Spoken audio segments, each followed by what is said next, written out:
STV news, आवाज़ बुलंदियों तक।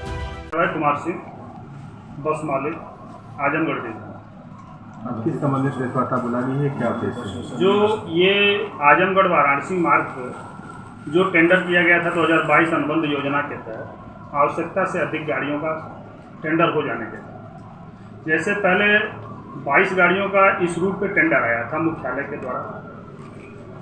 जब 22 गाड़ियों का टेंडर आ गया तो कुछ गाड़ियों को इन्होंने क्या किया कि फिर दोबारा यहाँ से अनुमोदन के लिए यहाँ से भेज दिया कि हम यहाँ इस रूट पे बहुत अच्छे लोड फैक्टर आ रहे हैं और अनुमोदन दे दिया। कुछ गाड़ियों की बिलों को दिखा करके ये बार बार हमारी गाड़ियों का भेजते रहे। शुरू में हमारी गाड़ियाँ शुरू में लगी थी सबसे पहले। आज स्थिति यह हो गई कि मुख्यालय जब अनुमोदन दिया 22 गाड़ियों के बाद दोबारा फिर 22 गाड़ियों का, तो किस बिहेव पे उसकी गणना की गई, किस हिसाब से सर्वे किया गया कि जो हम गाड़ियां अधिक दोबारा फिर दे रहे हैं 22 गाड़ियों का इस मार्ग पर संचालन कराने के लिए, क्या यह भविष्य में सुचारू रूप से चल पाएंगी? इसका उत्तरदायित्व तो किसके ऊपर था? तो यदि बिना अगर किए सर्वे किए अगर लगाया गया तो उसका जो भी अधिकारी हो, जो भी उस पर उचित एक्शन लिया जाए। आज स्थिति यह हो गई कि सरकार ये बार बार कर रही है कि नहीं हम अनुबंधित वाहनों को लगाएं, जो भी यात्री हैं उनको अच्छी सुविधाएं मिले। पहले निगम में पुरानी गाड़ियां रहती थी, लोग चढ़ना नहीं चाहते थे। सरकार की यह मंशा है कि सुविधा दी जाए, यात्रियों को अच्छी व्यवस्थाएं दी जाए। आज उनकी सरकार की मंशा के विपरीत ये लोग क्षणिक लाभ के चक्कर में जो है ये यहाँ के रीजनल मैनेजर और जो भी कर्मचारी हैं वह इस योजना को विफल करने में लगे हुए हैं। आज स्थिति यह हो गई है कि लगभग अप्रोक्स 57 गाड़ियां जो है आजमगढ़ वाराणसी मार्ग पे चल रही हैं। कुछ गाड़ी ग्रामीण से चल रही हैं और बाकी अप्रोक्स जो है 48 गाड़ियां जो लगभग हैं जो कि आजमगढ़ रीजन से, आजमगढ़ मुख्यालय से चल रही हैं। जो गाड़ियां ग्रामीण से लगी हैं उनका सुचारू रूप से ये लोग चलवा नहीं पा रहे हैं, और जो मुख्यालय से आज टोटल जो है 210 मिनट 3.5 घंटे का समय जो है आजमगढ़ और वाराणसी रीजन का दोनों का टाइमिंग बांटा गया कि 3.5 घंटे आप जाएंगे, 3.5 घंटा वो जाएंगे, फिर 3.5 घंटा हम जाएंगे, 3.5 घंटा उनकी रीजन करेंगे। टोटल मतलब 3.5 घंटे का मतलब कि 210 मिनट। आज 57 गाड़ी चल रही है, 3 मिनट 68 सेकेंड एक गाड़ी को मिलता है समय। अब 3 मिनट 68 सेकेंड में गाड़ी का कंडक्टर और ड्राइवर जो है गाड़ी को प्लेटफॉर्म पे आगे पीछे करके लगाएगा या उसको सुचारू रूप से सवारी बैठाएगा। लोड फैक्टर नहीं आ रहा है।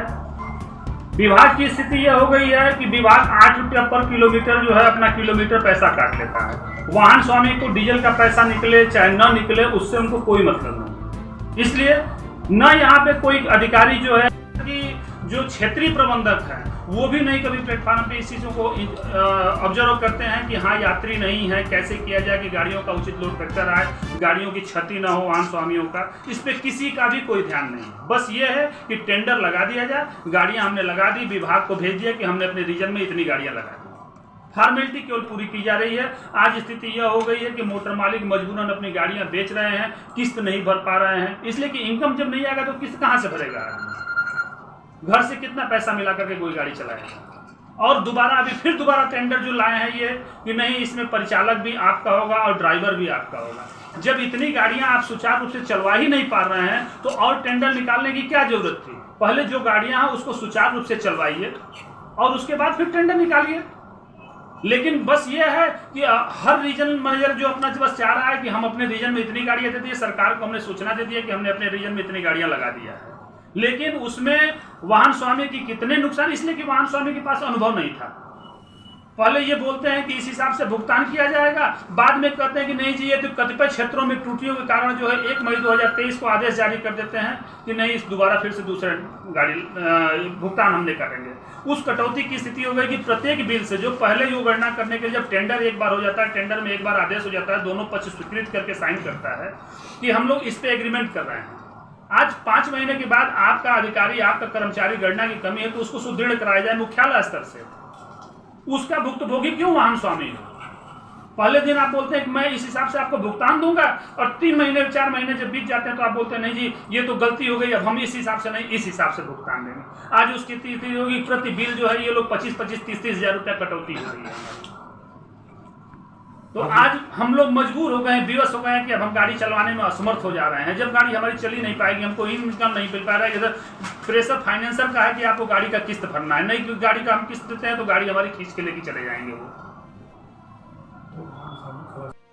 से मैं अनुरोध करना चाहता हूं, परिवहन मंत्री जी से अनुरोध करना चाहता हूं कि इस पे ऐसा कोई जो उसमें समाधान निकाला जाए कि जो वाहन स्वामी जो गाड़ियां लगाए हैं सभी लोगों को कुछ न कुछ या तो अदर रूट पे डाइवर्ट करने का आदेश किया है। मुख्यालय के पास सब कुछ जो है आदेश करने की क्षमता होती है, उसमें एक कॉलम हर जगह होता है कि स्थिति परिस्थिति को देखते हुए कुछ भी आदेश ले सकते हैं।